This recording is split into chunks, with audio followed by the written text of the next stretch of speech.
Baik, Assalamualaikum warahmatullahi wabarakatuh. Teman-teman, jumpa lagi dengan saya, Robi Yuli Endra. Nah, kali ini saya akan membahas tentang pertanyaan-pertanyaan dosen pembimbing kamu ketika kamu say hello atau pertama kali berkomunikasi sama dosen pembimbing skripsi kamu. Nah, pertanyaannya apa saja? Yuk, tonton videonya sampai habis.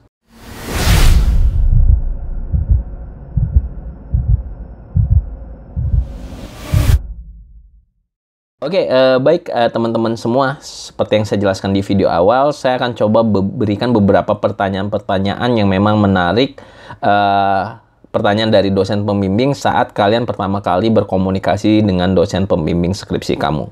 Yang pertama, pertanyaannya teman-teman, pasti yang ditanyakan oleh dosen pembimbing ketika baru ketemu kamu dan kamu say hello dengan beliau adalah, kamu sudah ada topik ataupun judul skripsi apa belum?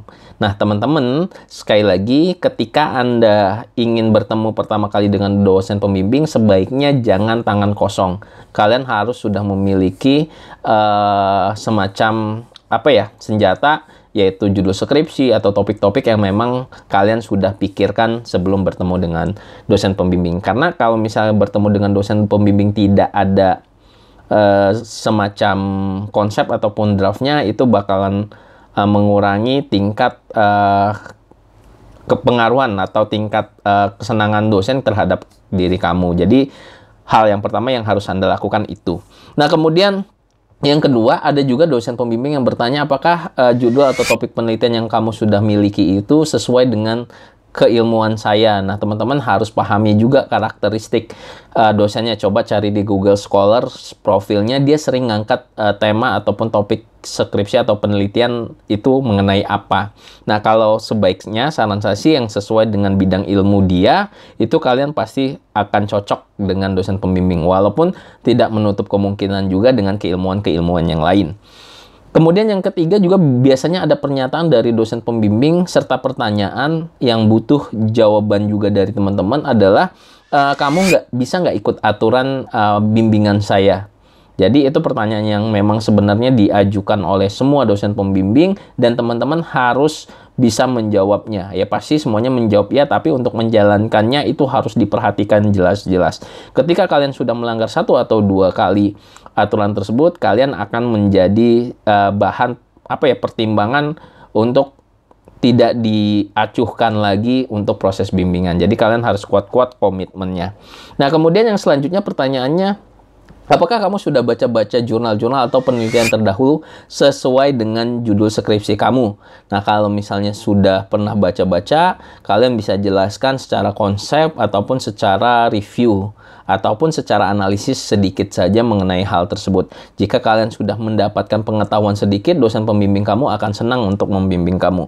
Nah, kemudian selain itu juga ditanya, apa sih metode penelitian yang akan kamu gunakan untuk topik penelitian atau untuk judul skripsi kamu nanti?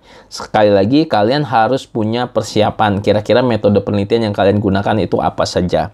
Kemudian, selain itu ada pertanyaan, tujuan penelitian kamu apa? Kemudian permasalahannya apa? Kemudian kebaharuannya apa?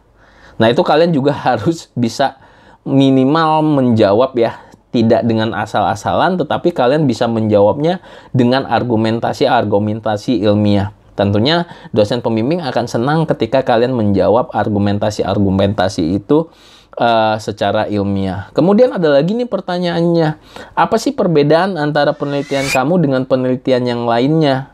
Nah, itu tentunya juga keterkaitan dengan jurnal yang memang kalian sudah pernah baca atau sudah pernah miliki gitu. Jadi jurnal tidak hanya di-download, tapi juga kalian harus baca-baca dan memahami isinya. Dan yang terakhir nih, kamu punya rencana apa 1 semester ke depan dengan skripsi ini? Jadi perencanaan harus penting. Sama seperti kita buat jadwal penelitian di proposal penelitian. Saya pengen, Pak, misalnya di 1 semester ini saya selesai sidang skripsi.